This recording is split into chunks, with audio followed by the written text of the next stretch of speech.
Hello and welcome to day 157 of 365 days of Facebook Live.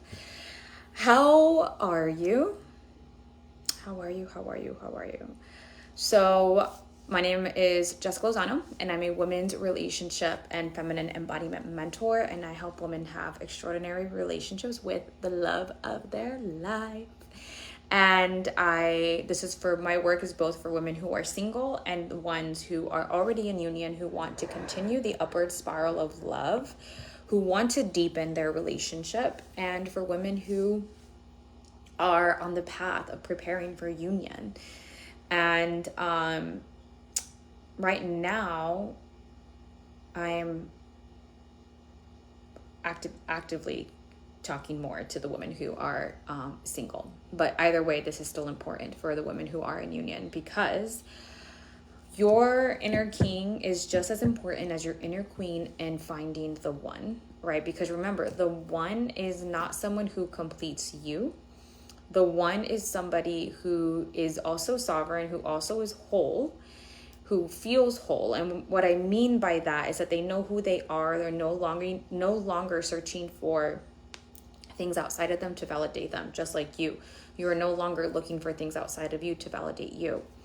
And one of the things when it comes to sacred union, when it comes to this path of calling in the one and this path of having sexual polarity and passion in your relationship, which is a huge topic right now, about the women being in their feminine energy and men being in their masculine energy, the part that is not talked about a lot at all, and it kind of baffles me, but I guess because it's not as sexy as talking about the feminine for women, because of course we want to be juicy, we want to be supple, we want to be surrendered, we want to be fierce and sexy and just enjoying life and all the things that are so yummy and be taken care for and being provided for and all of that. Of course we want that, and that is what our natural energetic signature is primarily as women. But what it's not really talked about is the masculine part. Where is your king? Your own inner king? Because the feminine can only expand and can only be free and surrendered and feel safe to be that only when there's a container for her, a foundation, a stability, an inner security, a moat around her palace to keep her in that vibe. If you are open with no way of protection, anybody can get into your field. And this is when, it's like, why don't men respect me? Why are men always crossing my boundaries? Why are men always putting themselves onto me? Why do I have a lot of anxiety? Why all of these things? It's like, well, my love, where is your own inner masculine? Where are you protecting and advocating for your feminine? Where are you having your own leadership? Where are your communication skills? Communication's masculine energy. Great communication that cuts through is masculine energy. Feminine communication is fluffy and blah, blah, blah.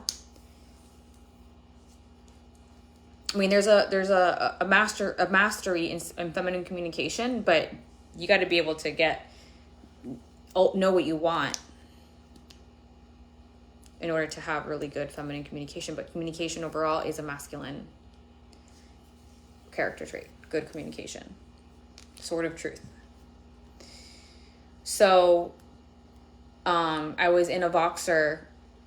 I'm sorry, not Voxer. What do I keep saying Voxer? Telegram with a client, and she was telling me how she's like, wow, I had no idea that on my path to finding the one, how much my own inner masculine plays such a huge role. I'm like, yes. Your inner masculine will always play a huge role, because if your inner masculine is courage, your inner masculine is standards and boundaries, right? Also, your inner masculine represents your father wounds, your wounds with money and with God. Like, if you're not healed in these aspects, you're only going to attract men who are very much like your father, but in the shadow version of them. You're still going to have some similar wounds that show up with your partner in sacred union that are representative of your father, but both of you are meant to alchemize and heal up from that. They're not going to be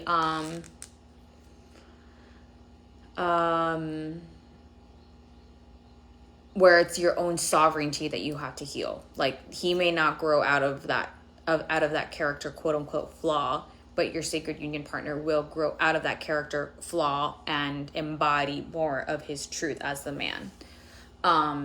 So your inner masculine plays such a huge role for your feminine to be fully expressed. Until my masculine was on board, had the courage to say what I needed to say, stood up for had standards, created more solid boundaries, kept walking with the flame of truth. These four things were really important so that my feminine and nurturing myself and letting myself know that I am enough, right? Because the wounded shadow part of the masculine would be the one that's hypercritical, the one that's always criticizing, right? I had to let go of that part of myself and love myself. And then with this really solid foundation of having this really strong inner masculine protecting me, was I able to flourish and be all of who I am. So check in with your inner masculine. Where is he? It's called something else. I'm not sure what it's called. There's something in Tantra that's him, Heim? Is it Heim? Or A, starts with an A? Can't remember. I don't know. So just check in with your own inner masculine, right? And this is something that you're always going to expand on, especially if you're a businesswoman. Your business requires masculine energy. You need to work on your masculine energy all the time.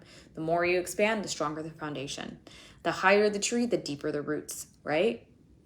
So where's your inner masculine? Where is it, right? Organization, like making sure your life is in order, like masculine energy, masculine energy, masculine energy. So yeah, just wanted to share that with you really quickly. Just a quick powwow, kind of how I'm doing things this week. And I'll talk to you soon. Bye.